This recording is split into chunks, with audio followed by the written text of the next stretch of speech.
This is the story of how a young hero died. But don't worry, this is actually a very fun story, and the truth is, it isn't even his. This story is about a princess named Zelda, and the story begins like this. Hey everybody, Th0m4s575 here, and I am back with another video game review. This time, the video game I will be reviewing will be The Legend of Zelda Echoes of Wisdom.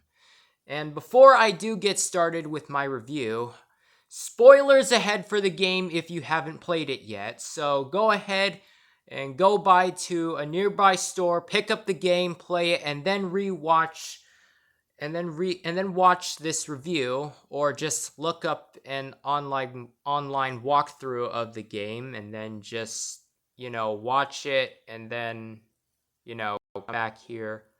But anyways, I'll give you a moment to click away from the video if you don't want to be spoiled.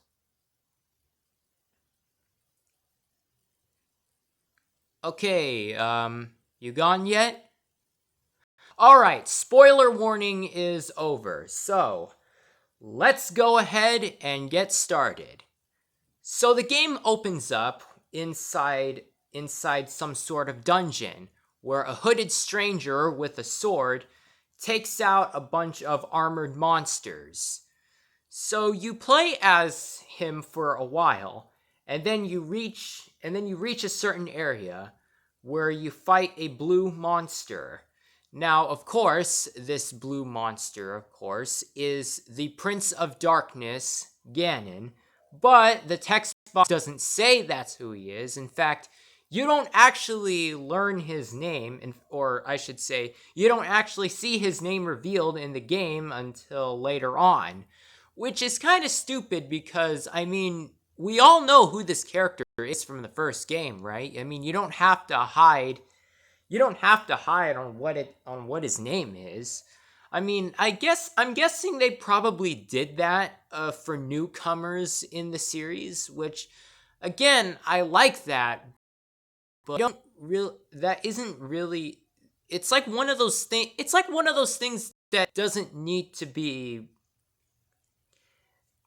done. It's like it doesn't really need to. His name doesn't really need to be hidden because. Anyways, same thing goes for Link, which, speaking of which, the hooded stranger turns out to be Link.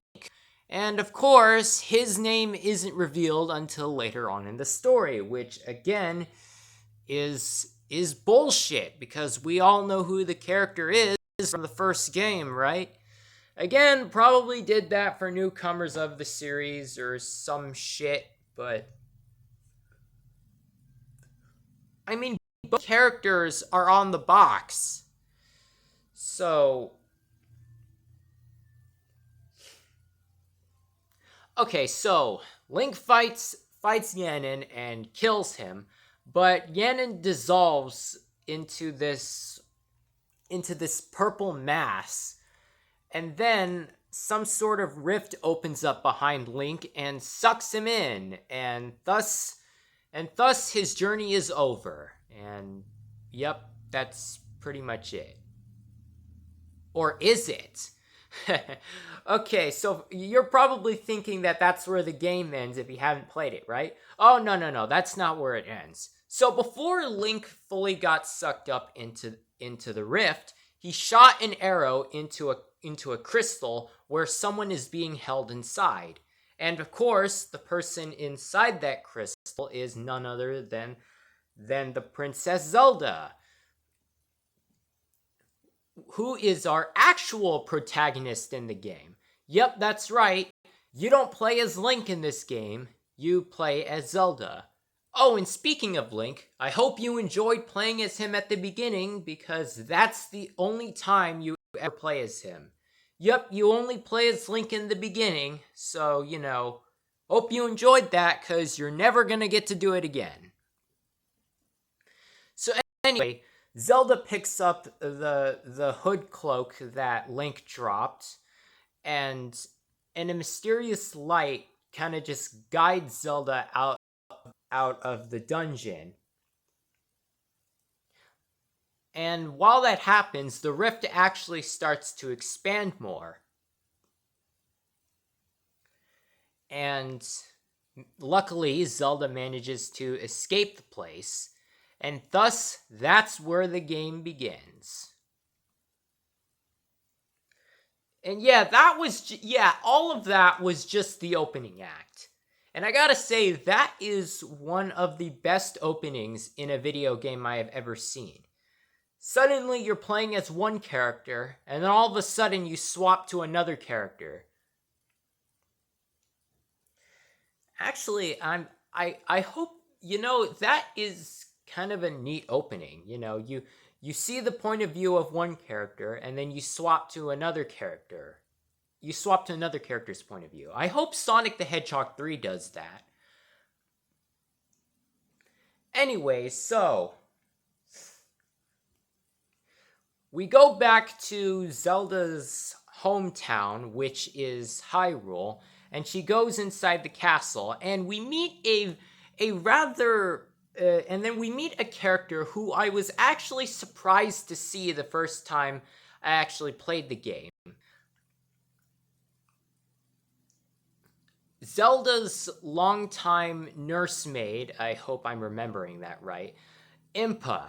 Now, what I like about Impa's inclusion in this story is that I like that she isn't just a character that's stuck inside the instruction manual like the first game.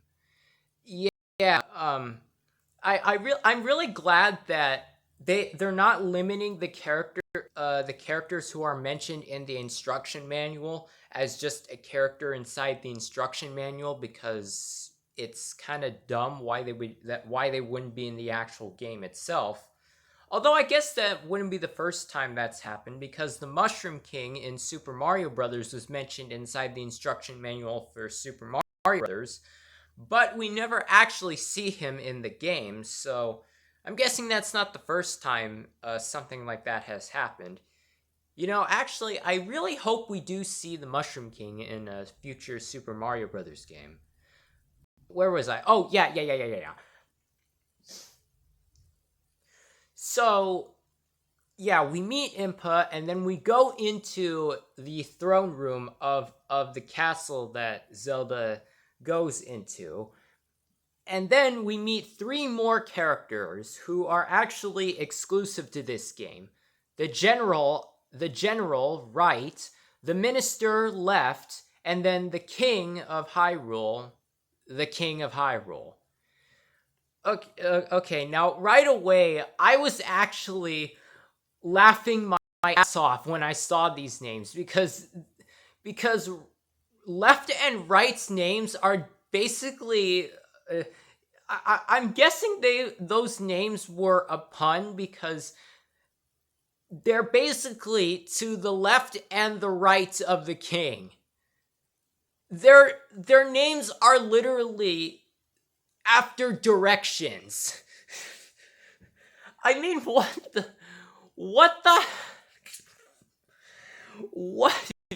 what is this? I mean, they couldn't come up with better names for these characters than right and left. Seriously? Okay, well, next on what happens is that a soldier comes in and delivers a report that massive rifts have spread out throughout the world. And we see exactly that happen. So then the king tells right and left to investigate on what's happening and see if there is a way to fix it. But at that moment, a rift appears behind the king, and the king of Hyrule gets sucked up, and Minister Left and General Right follow in, and they're sucked in as well. So I'm guessing that's the end of them, because they're dead now. But then they re-emerge, and they kind of behave strange too, because the king says that Zelda was the one to open up a rift, but we didn't actually see that happen. So, what is going on here? So the king commands some soldiers to lock Zelda up, and Zelda is basically being planned to get and they're planning to execute Zelda for committing this sort of crime. But unfortunately for them, the light that appeared earlier follows in, and out it emerges a mysterious being who calls itself Chai. And it's here where we actually learn the main gimmick of the game, which is echoes.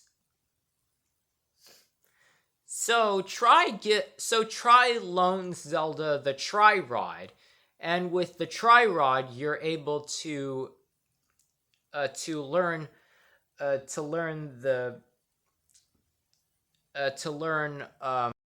to reconstruct the stuff that you see. So once you so in order to learn an echo, you have to first go near an object, and then after that, and then after what the object is, you're able to create a replica of it, which is an echo. And I like this for a number of reasons. One, it actually expands your gameplay horizon, meaning you can do whatever with that, or it's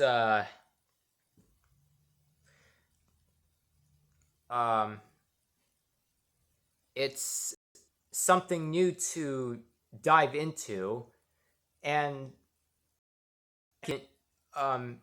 you can actually later on you can actually learn echoes of monsters. So there's that too.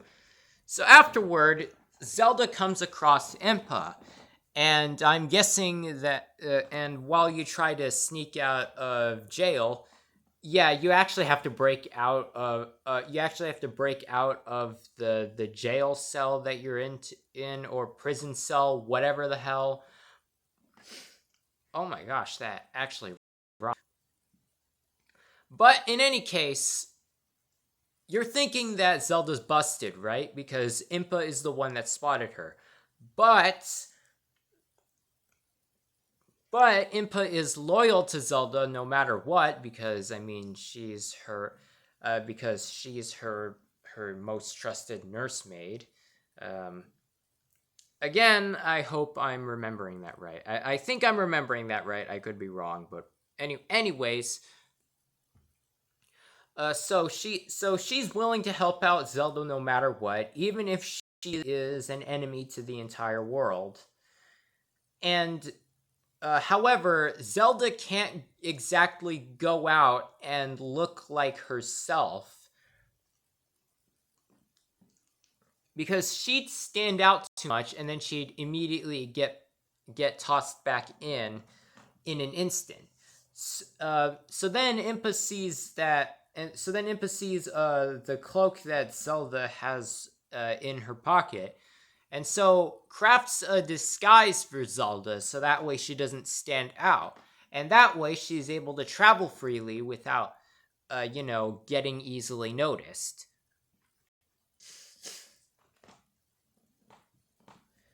So anyway,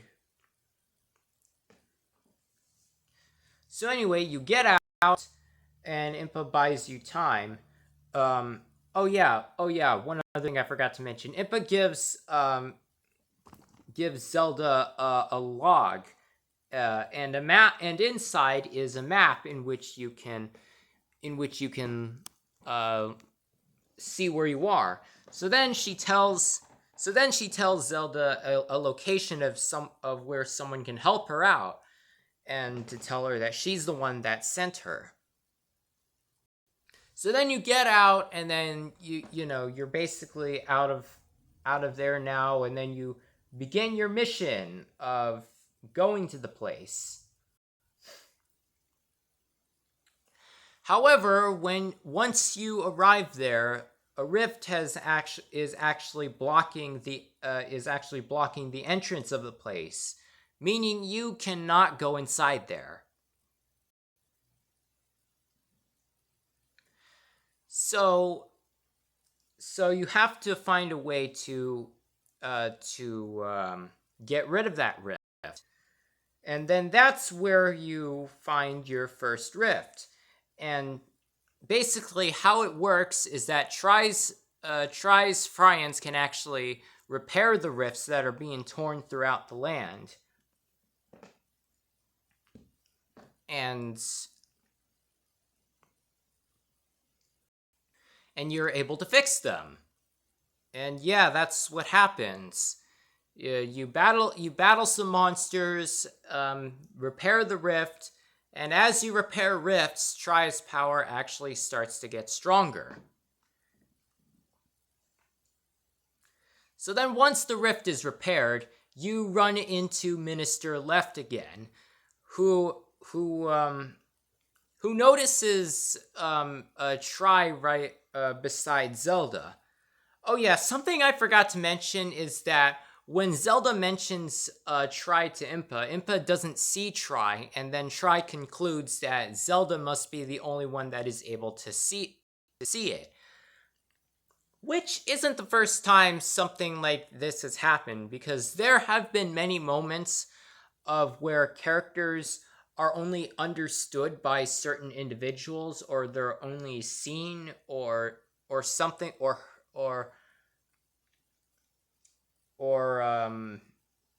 something like that. But yeah, Left is able to see Tri for whatever reason, and so Zelda, Tri, and Left make it to the house they were supposed to, and then we meet a character who is actually responsible for forging the swordsman's weapons, named Luberry, who is actually Impa's older brother. And I'm surprised to hear this, and I'm surprised to see this, because we haven't actually seen any of the characters' families before. So I kind of like that they're branching off on who the characters' families are, instead of just leaving them as just these characters who have no family. So I kind of like that they're doing that. Because first with Zelda and her father, who we still don't know the name of, because probably Nintendo was lazy to give him an actual name, and then this one, and then this. So yeah, then your next mission is just to repair some rifts all over the town, and also look for the general and the king in the process. So you go around and, fast forward just some more stuff that doesn't really contribute to the story other than repairing the rifts. And then you save right. And so once you have found right, all you got to do is look for the king now. Right rushes to the castle, thinking that he is able to persuade the soldiers and to let him through. And Left comes along, because of course no one would believe that the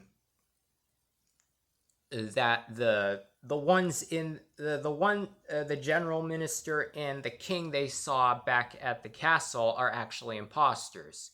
Yeah, in case you couldn't figure it out yet, the ones that we saw at the beginning are actually fakes. So yeah. Anyways, the rift at that Hyrule Castle starts spreading, so then you gotta mend that rift as well. So you do that. And then this is where, and then Ganon reappears again. And something that kind of bothered me about his dialogue is that he says that he's the Demon King, which doesn't really make sense considering in the first game, the game calls him the Prince of Darkness, which doesn't really make any sense. I'm guessing he upgraded himself or got stronger in the last game or something. I don't really understand it, but whatever. But this Ganon isn't the same one which Link fought, because the Ganon that Zelda meets is actually a copy. And another thing that bothers me too is that Link killed Ganon in the first game, right? So shouldn't he be dead? So then what about the Ganon that Link killed at the beginning of this game? Well, I think that the Ganon that Link killed was also a copy or an echo, if you will. I think that's what it is, because that is the only way in which things would make the most sense.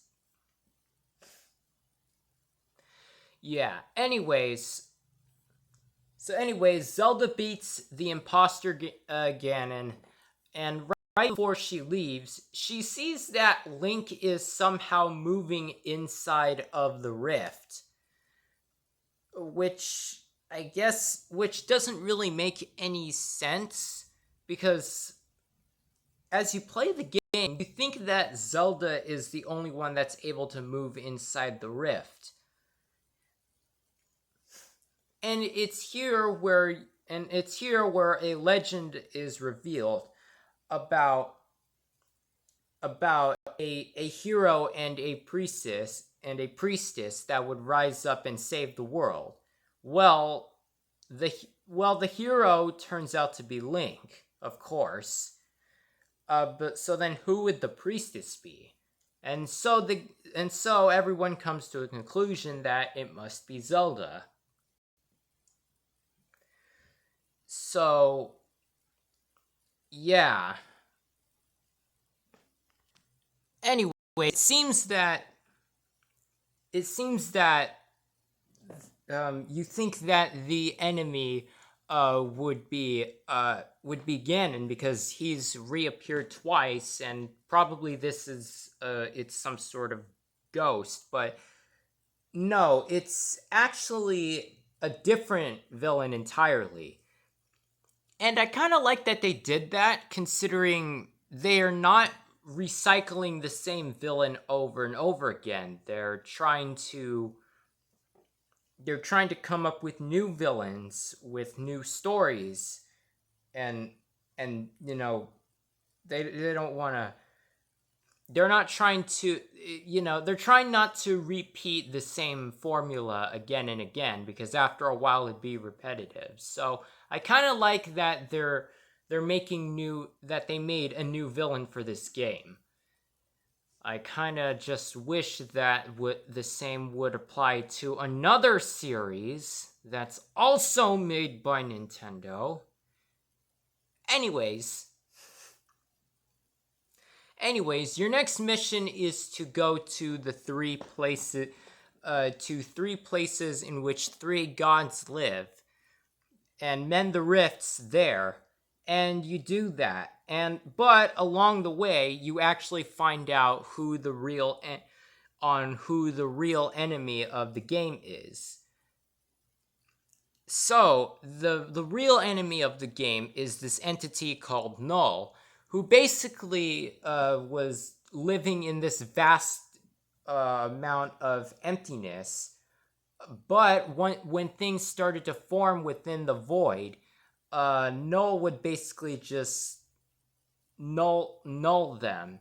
So to rectify this problem, the gods created the land and the people that live on it. and if Null ever tried to find a way out, or if Null's the one creating the rifts, and whenever rifts were made to from that world to his world, or its world, I should say, that is where the tries come in, and they mend the rifts, preventing Null from escaping. And we finally find out what Try's purpose is to mend the rifts. So anyways, after learning that, suddenly something comes out of nowhere and attacks Zelda, and then an echo of her is made. And something that kind of bugged me about this part is that the subtitles read that as Zelda speaking, even though Zelda has even though we can clearly see that we're playing as Zelda, so why not just have the subtitles read Echo Zelda or something like Zelda Replica or Null Zelda, something other than that, because we can clearly see that isn't Zelda. So anyways, Zelda is brought back to the castle, and now her mission is to find out on where the most powerful artifact in the land is, the Prime Energy. So it's concluded that the Prime Energy is somewhere inside of the Eternal Force. And as usual, Wright rushes off without hesitation, and so you have to go, and so you have to follow where he is. So you do that,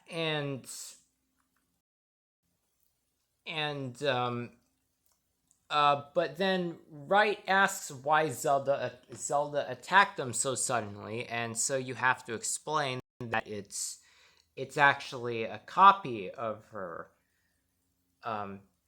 But anyways, there's supposed to be a path leading to a tree, but it's blocked off. So then you have to find a way. So then you have to figure out the way inside, and then of course you're able to figure out the way inside. And then this is where you meet the Deku tree, if I'm pronouncing that right. And it lets you go inside to where the Prime Energy is. And so you meet up with the Echo Zelda, who tries to obtain the Prime Energy. However, it splits up into 3 pieces. One goes inside Zelda, the other goes inside the Echo Zelda, and then the third flies off somewhere. And then it's revealed later on that the third piece went to Link, who is the hero according to the legend and what have you. So then you have to fight the Echo Zelda, and of course you have to win, and then once that's done, you have to free Link. And then once that is done, all that's left is to destroy Null. However, Link doesn't have his weapons anymore, so because of course Null took them from him. So oh yeah, I forgot to mention this. Along the way, you have to defeat Echo Links and obtain the weapons in which the Echo Links were using.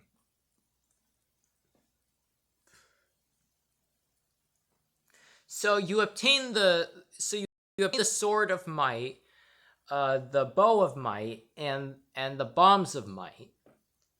So you have to give them all to Link in order for Link to be armed. before you can continue on. However, the game tells you to do whatever you can because it looks like this will be the final battle. So once you're all prepared, you got to go through. So once you do that, all you have left on you are the echoes, and you can no longer use the sword fighter form, which is the thing that is used so that you can fight enemies head on without having to rely on echoes.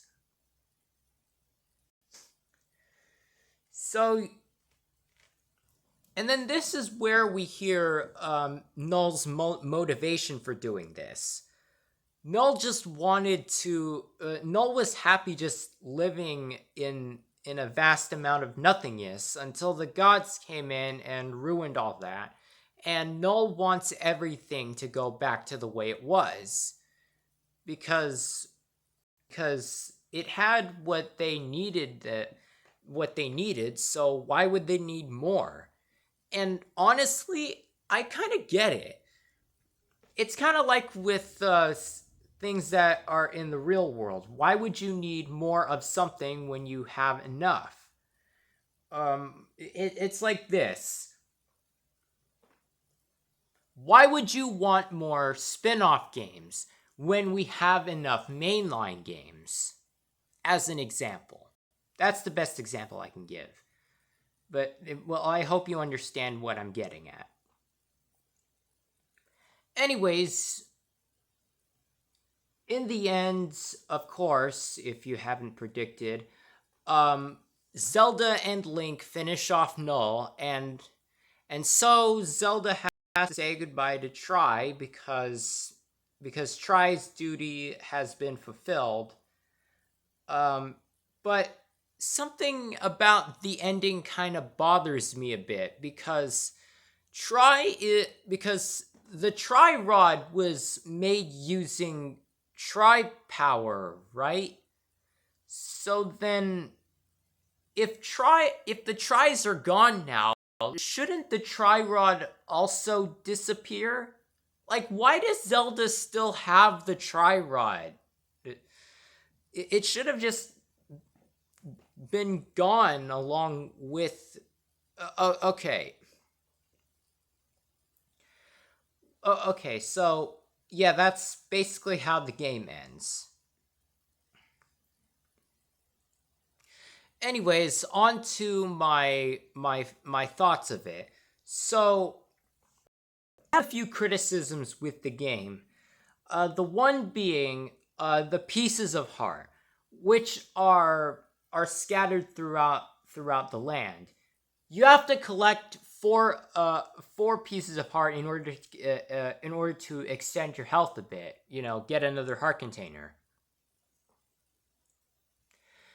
But why couldn't they just be heart containers like in the first The Legend of Zelda game? Why does it have to be you have to collect 4 pieces in order to get another heart container? Why is it such a hassle in order to get 4 fragments of a heart container? Why couldn't it just be a heart container by itself? Next are the might crystals, which you need to collect in order to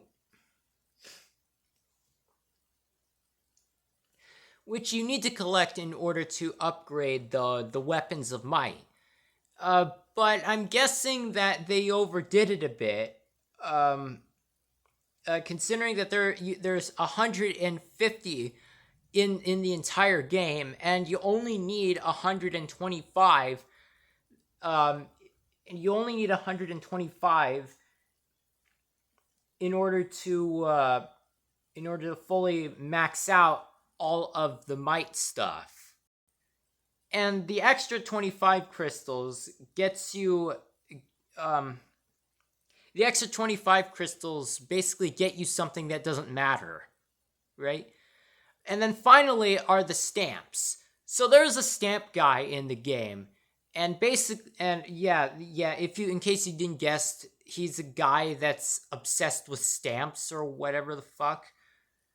and then once you get all of the stamps, you get another useless reward. What's the point? What's the point of all of that? What's the point of getting all of the stuff just for a useless reward?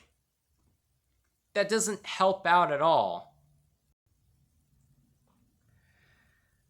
Okay, that's my critiques with the game, and now on to the positives. I like how the story plays out. I like how the game plays, meaning you gotta really think in order to get around. And then I like the vast amount of characters that are in the game. Although I will admit some of the characters' names are kind of stupid. I was really hoping that they do better, such as the names for the general and the minister, and of course certain characters not having names at all, like the king of Hyrule. But yeah, I kind of like how this game turned out, because the game gave a reason for everything that happens in the game, instead of the game just being instead of the game being like it happens one event after the other. No, I don't. No. I like that the game gave a good pace. I liked how the story played out and stuff. It's not like with Super Mario Brothers where you can actually just finish the game in less than 10 hours or something. No, I liked how I like long experiencing games where it can actually take you a few days to finish. It's not always all about beating the game as fast as you can, unless you're a speedrunner or something. But yeah, honestly, so my final thoughts. Would I recommend this game? Absolutely. I recommend that you play this game. I'd recommend you play the game because it's a good game. The game will run you about $60, but I kind of think that it's worth it to play a game. I think it's worth it to play a game like that, because it holds up well to the original game, and it actually has a different protagonist this time around, instead of it being Link again, which I like. I will admit, I was kind of upset that you didn't get to play as Link during the final fight, but the beginning act is enough. So, and I'm guessing that it would have been a bit overpowered to play as Link again at the end, considering